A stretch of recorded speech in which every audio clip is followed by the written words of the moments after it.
بسم اللہ الرحمن الرحیم۔ میرا زمانہ میری کہانی، ماں پارا صفدر کی زبانی۔ میری عمر 92 سال سے ہے۔ میں نے پاکستان کو بنتے دیکھا، ٹوٹتے دیکھا۔ میں توڑنے والوں کو جانتا ہوں، بنانے والوں کو جانتا ہوں، انہیں بہت قریب سے دیکھا تھا۔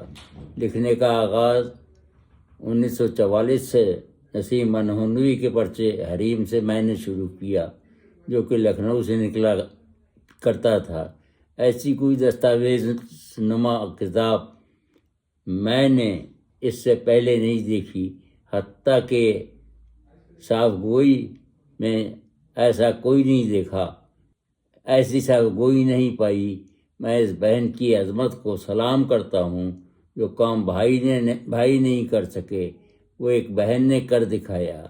میرے نزدیک یہ کتاب نہیں، ان کے اپنے دور کی مستند تاریخی دستاویز ہے، جو کہ بہت احتیاط سے لکھی گئی ہے اور ہر شعبے کے طالب علموں کے کام آتی رہے گی، کیونکہ پاکستان کی تاریخ کی خوبی یہ رہی ہے کہ وہ ہے کچھ اور پڑھائی کچھ اور جاتی ہے، لیکن انہوں نے حتی الامکان اس کی نقاب کشائی کی کامیاب کوشش کی ہے۔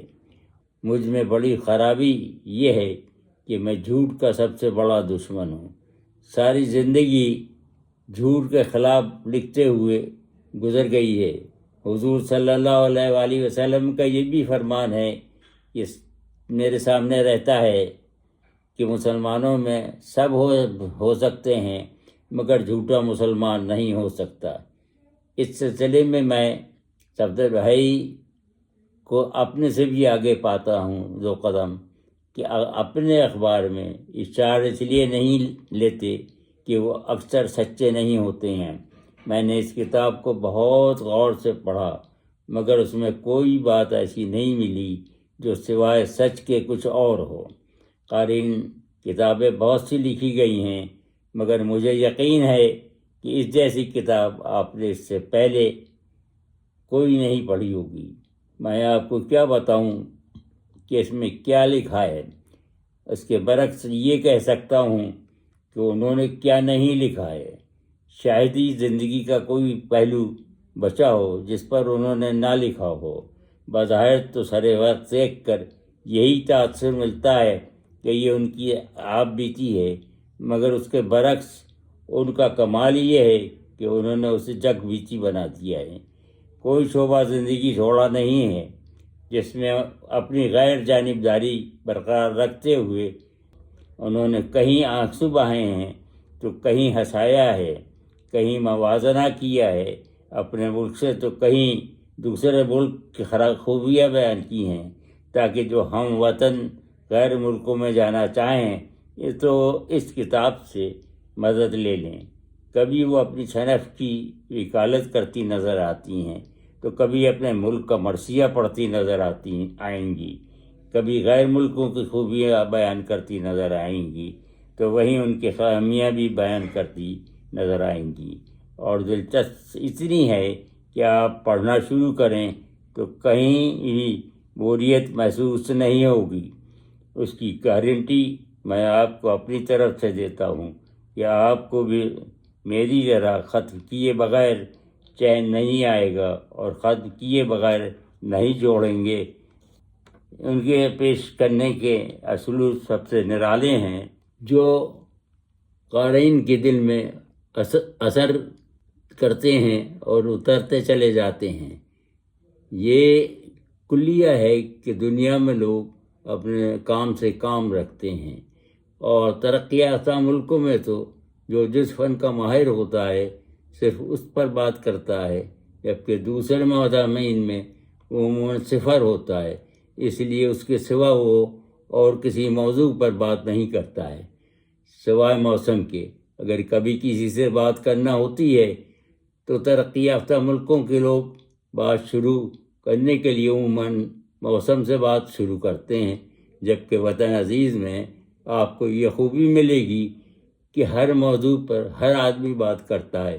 یہی نہیں، وزراء کے محکمے آئے روز بدلتے رہتے ہیں، منسٹری کے سیکریٹری بدلتے رہتے ہیں، مگر مزے کی بات یہ ہے کہ صلاحیت اتنی ہے کہ وہ ہر کہیں فٹ ہو جاتے ہیں، جبکہ ترقی یافتہ ممالک خواہ مخواہ اتنی محنت کرتے ہیں کہ حزب اختلاف پہلے سے اپنے شیڈول کیبنٹ پر آتی ہے اور جس میں جو صلاحیت ہوتی ہے وہی محکمہ اسے دیا جاتا ہے، لیکن وہاں پارا صاحبہ کو ہر فن میں اتنا عبور ہے کہ انہوں نے ہر مضمون کے ساتھ پورا انصاف کیا ہے۔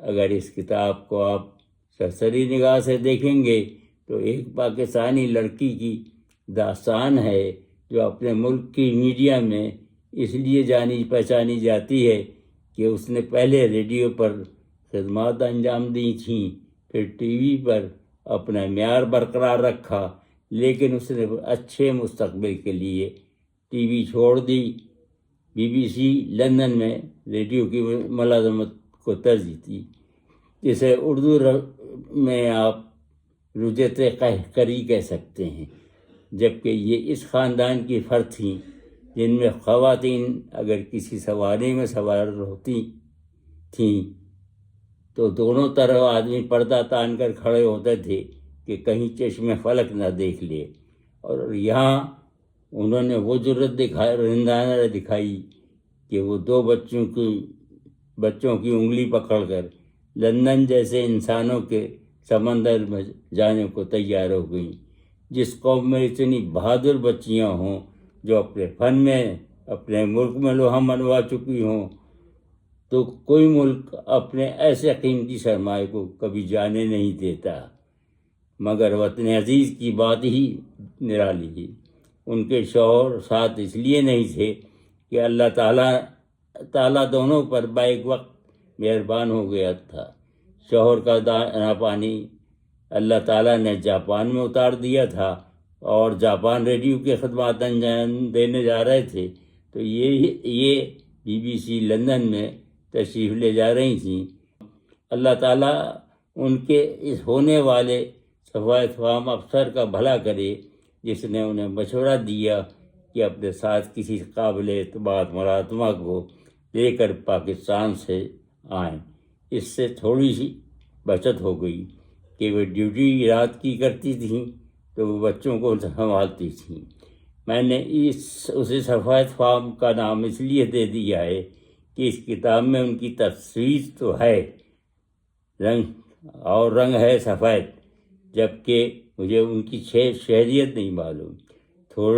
تھوڑے ہی عرصے کے بعد انہوں نے مکان بھی لے لیا جو وطن عزیز کے شہر اسلام آباد میں لینا ان کے لیے ہمیشہ ناممکن بنا رہا، اور یادگار کے طور پر وہ درخواست ان کی جیب میں تھی، وہاں سے لے کر آئی تھیں، بار آزمائی ہوئی تھی اور وہ کامیاب نہیں ہو سکی تھیں۔ کیوں کامیاب نہیں ہو سکیں، کیوں نہیں ہوتی تھیں، یہ کتاب میں ہی پڑھیے تو زیادہ لطف آئے گا۔ میں آگے چل کر اشارہ دیتا رہوں گا کیونکہ مجھے اپنے کمائیگی کا اعتراف ہے، میں ان جیسا اسلوب اور مہارت نہیں رکھتا۔ انہوں نے اور ان کے خاندان نے ہندوستان سے ہجرت کے بعد جن مشکلات کا سامنا کیا اس میں انہوں نے وہ انداز تحریر اپنے سامنے رکھا اور اپنی بڑائی بیان کرنا نہیں چاہیے۔ ہندوستان میں اپنی جائیداد وغیرہ کا کوئی ذکر نہیں کیا، صرف والد کے ذکر پر اکتفا کیا، جس سے ان کے خاندان کا پورا بیک گراؤنڈ میرے سامنے آ گیا۔ لکھا کہ میرے والد صاحب نے علی گڑھ یونیورسٹی میں تعلیم پائی۔ یہ تحریر اس بات کی غبازی کر رہی ہے کہ وہ ایک اچھے خاندان کی فرد ہیں، کیونکہ علی گڑھ مسلم یونیورسٹی میں پڑھنے اونچے لوگوں اور اونچے خاندان کے لوگ جایا کرتے تھے۔ اس میں ہم ان کے اس دور پر بات کریں گے جو کہ جنرل ضیاء الحق سے شروع ہوتا ہے، بھٹو صاحب محمد خان جونیئر سے گزر کر بے نظیر بھٹو پر ختم ہو جاتا ہے، جو کہ انتہائی دلچسپ ہے۔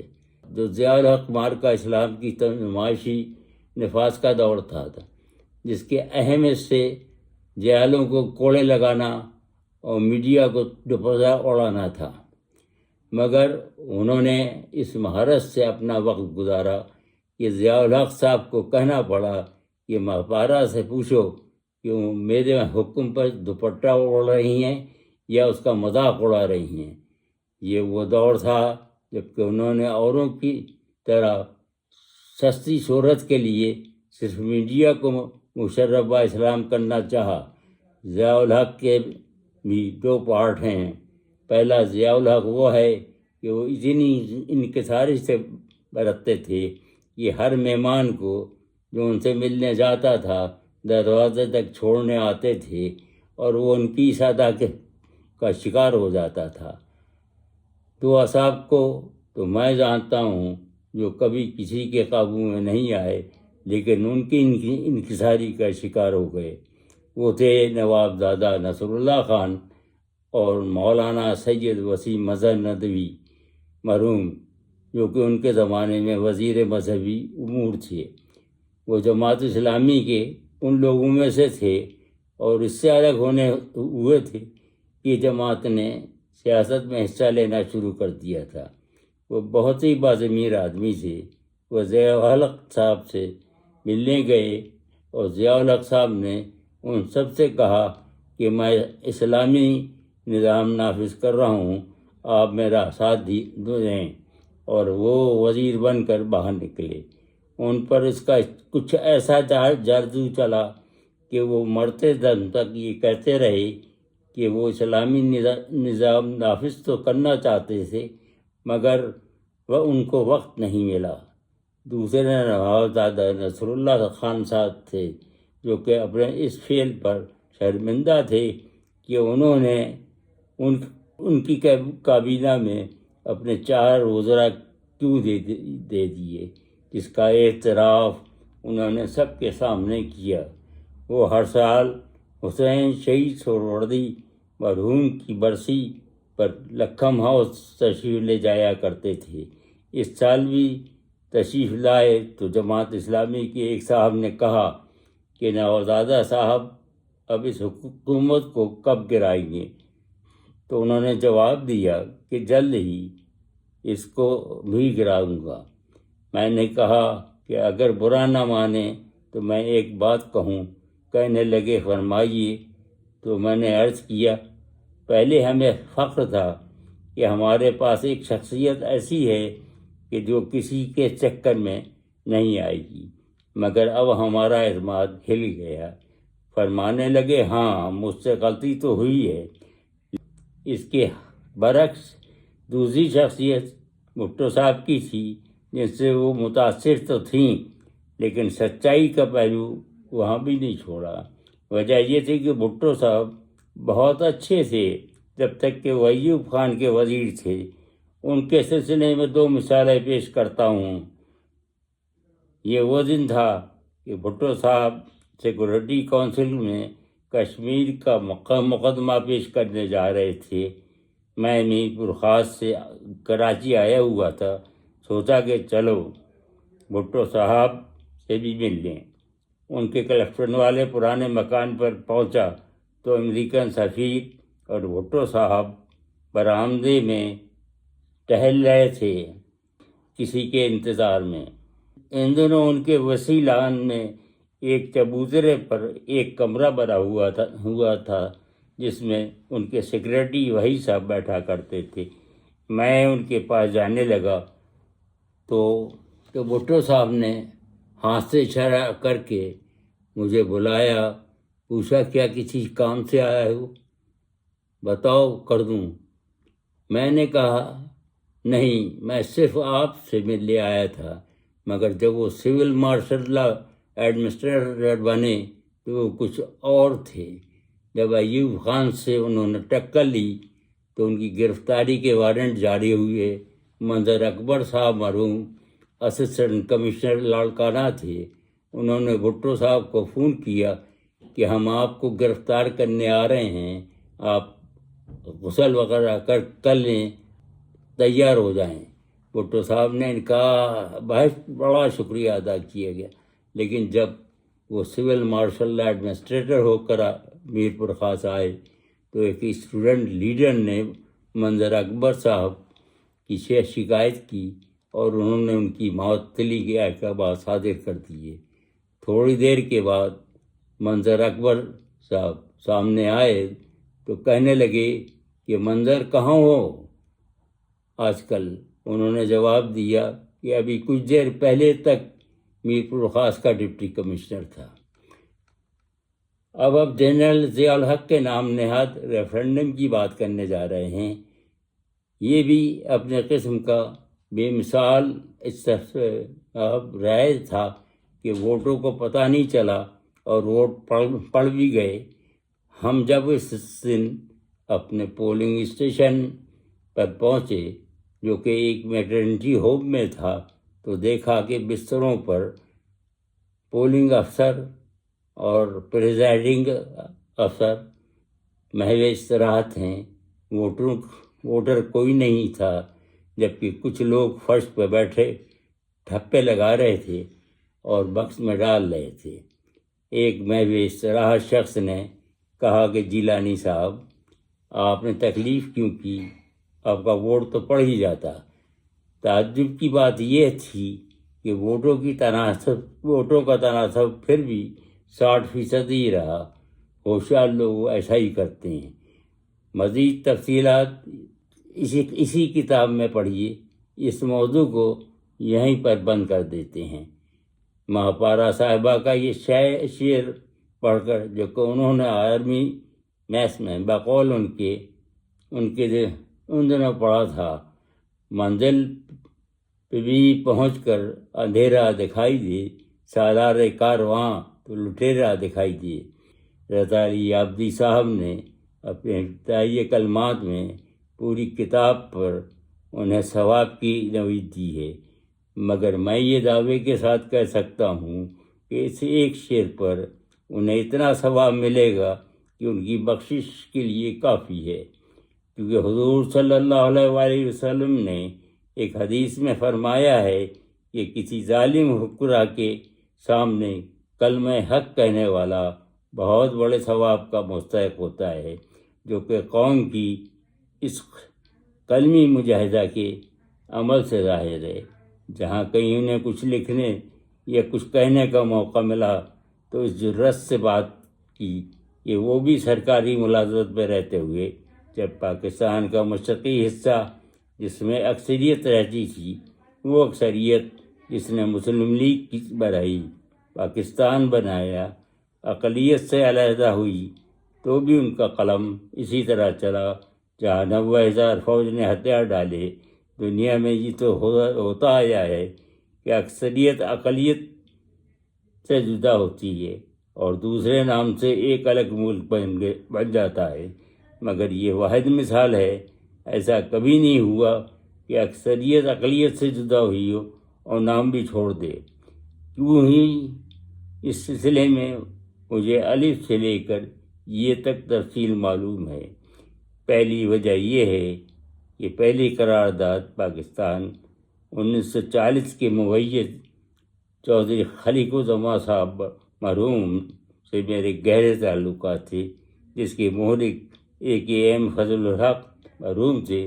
وہ اس وقت بنگال کے وزیر اعظم تھے، اور دوسری قرارداد پاکستان جو کہ 1946 میں مسلم لیگ کی پارلیمانی پارٹی نے پاس کی، اس کے مورخ حسین شہید سہروردی تھے مرحوم تھے، جو کہ الیکشن کے بعد بنگال کے پرائم منسٹر بنے تھے، انگریزوں کے دور میں وزیر اعظم کہلاتے تھے۔ اور ان دونوں کے بعد بیگم اختر سلیمان مرحومہ جو کہ حسین شہید سہروردی صاحب کی صاحبزادی تھیں، وہ مجھے بھائی کہتی تھیں، میں انہیں بیبی کہتا تھا، کہ ان کا پورا خاندان انہیں بیبی ہی کہتا تھا۔ سہروردی صاحب کے انتقال کے بعد جو بھی سیاسی مسئلہ ہوتا تھا وہ مجھ سے مشورہ ضرور کرتی تھیں، مگر جب میں ان سے یہ کہتا تھا کہ آپ کا مقام مشرقی پاکستان میں مادر ملت جیسا ہے، آپ سیاست سے الگ رہیں تو بہتر ہے، تب فرماتی کہ نہیں بھائی، میں تو اپنی آخری سانسوں تک پاکستان کو بچانے کی کوشش کروں گی۔ جو کہ وہ آخری وقت تک کرتی رہیں۔ کئی مرتبہ ان کی جان خطرے میں پڑی۔ لندن کے ایک ہوٹل میں ان پر قاتلانہ حملہ ہوا، مگر وہ نہیں مانی، لیکن قدرت نے ان کو ہمیشہ اللہ سبحانہ تعالیٰ کی مہربانی سے بچا لیا۔ اس سلسلے کی آخری کوشش اس دن ہوئی جب کہ مغربی پاکستان میں عوامی لیگ کی قیادت کو 5 دسمبر کو سہروردی صاحب کی برسی منانے کے لیے ڈھاکہ جانے کو کہا گیا، یہ کہہ کر کہ اس کا وہاں کے عوام پر اچھا اثر پڑے گا، جو کہ PIA کی آخری فلائٹ تھی۔ لیکن دریں ثنا ایک بہت بڑے آدمی کے فون کال آ گئی کہ آپ لوگ وہاں ہرگز نہ جائیں۔ مشرقی پاکستان کے سلسلے میں بھی بہت کچھ اس کتاب میں ہے، اس لیے میں تھوڑا تفصیل میں جانا چاہوں گا، چشندگی نہ رہ جائے۔ میں نے مجید سے پوچھا کہ تم نے مغربی پاکستان سے اپنا کوئی امیدوار کیوں نہیں کھڑا کیا؟ تو انہوں نے جواب دیا کہ مجھے معلوم ہے کہ یہ مجھے حکومت نہیں دیں گے، کیونکہ انہوں نے کسی بھی بنگالی وزیر اعظم کو حکومت نہیں کرنے کی دی۔